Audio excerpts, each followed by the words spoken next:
And I love it when people say, oh, well, I have a team in California. Really? California is a continent. You can't be that broad. Oh, no, I have a team in Southern California. Well, Southern California is a country, right? You can't be that broad. It has to be, for the buy and hold side, your team is where the property is located. Your team is where the property is located. Where property is located. The first person you want on your team is a property manager. You want 3 of them. Now, 1 that is actively managing your property, and 2 that are sort of waiting in the wings. Because property managers are the least responsive and least proactive on your team. What do they deal with all day long? Problems, complaints, problems, right? Problems with who? Owners, contractors, right? Tenants.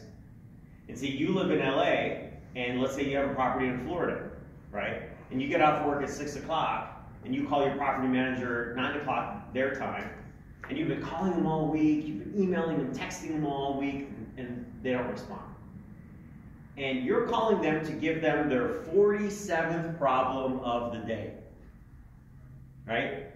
So you never call them to say, oh, Bob, I just gotta let you know you're doing such an amazing job managing my property. That call never happens in the history of real estate. You're calling them to let them know, look, here's another problem on your plate, and they don't answer the phone. They don't answer your text messages, they don't answer your emails, and then what happens is this gets old, and you go to the next property manager that you have waiting in the wings. Property managers, from my experience, are the least responsive and least proactive on your team. Okay? You also need general contractors. You need 3 of them. Now, I'm going to tell you guys, under general contractors, a number of points that if you execute these points on your rehabs, you will be far ahead of the pack. So I'm about to give you some points under general contractors, all right? Point number one. All bids should include a material versus labor breakout. Material and labor needs to be broken out. Now, they're not going to want to give you that because that's how they hide their profit. They don't want to give you that detail, guys, because if they give you that detail, it's like, oh, now you know how much I'm making off that deal or off the project. But all bids need to have a material versus labor breakout. Next point. Ask how many hours it will take to complete the job and pay them by the hour, not by the job.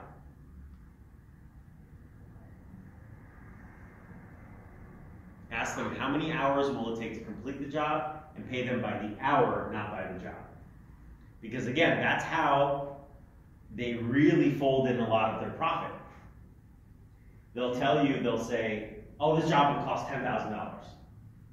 But the reality is I don't know the detail in that $10,000. So what I'd like to know is material versus labor breakout, and then I want to know how many hours it will take to complete the job. And then pay them by the hour, not by the job. The next point. Get evidence of them being licensed, bonded, and insured. Now they're going to say, don't worry, I got that. Well, that's great. Give me evidence of that. I need to see evidence of that.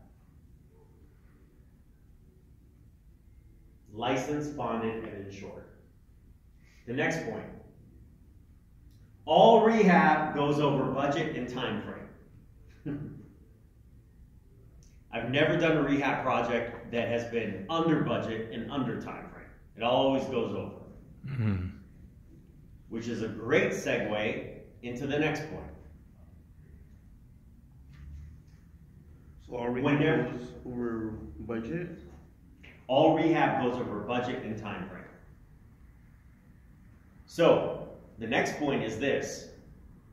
Whenever they give you a number, and that number could be a cost, and it could be a time frame, So write this down. Whenever they give you a number, whether it's a cost or time frame, in your mind, double it. So whenever they give you a cost in your mind, double it. Oh, this job is going to cost $2,000 and it's going to take 4 weeks. Okay, then that means it's 8 weeks and it's $4,000. Now in reality, what happens is it's probably going to be somewhere in the middle, and then you won't be disappointed. Now I don't want you guys to race out of here and say, "Oh, you know, great! Every time you give me a number, I'm gonna double it in my mind." No, I don't want you to tell that GC that, but I want you to know that in your own mind. Next point: never take the highest or the lowest bid. We want in the middle. Low bids, what they do is they suck you into the project, and then in the middle of the project, they start calling out change orders. Oh, we didn't see that. We didn't anticipate this. And they start giving you extra bills. You don't want that. And then finally, handymen are not general contractors. Especially outside of California, you'll have a lot of day laborers or handymen call themselves general contractors. They are not. General contractors have experience, they have licenses, they have state certifications that they need to get. Handymen don't have that, and it's no knock against handymen. I'm just letting you know they're not the same.